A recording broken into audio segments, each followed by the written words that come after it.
Hi, I am Antoine Meurville, and I am Digital Domain Expert in Process Electrification Practice. Today, I'm going to tell you about electrification impacts in the mining industry.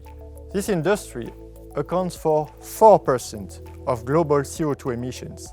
That's why all major players have embarked on decarbonization.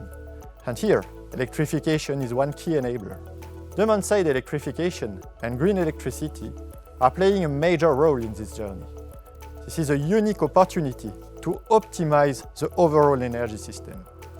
Haulage fleet loads bring a degree of flexibility and buffering that overcomes the main limit of renewable energy, intermittence. To seize this opportunity, energy flows will have to be properly managed.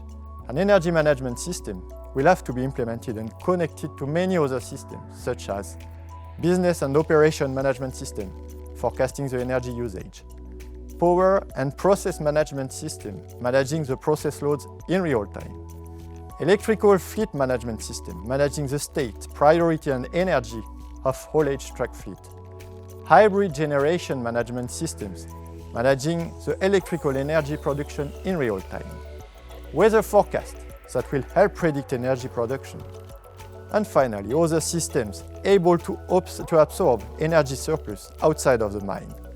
One can think of water treatment plant for local communities, for instance. Electrification is a long, complex journey that requires expertise. Designing the system from the beginning, keeping the end goal in mind, is extremely important. Stay tuned for more insights from the Process Electrification Practice. Connect and follow me on LinkedIn to get up to date and learn more about what we do.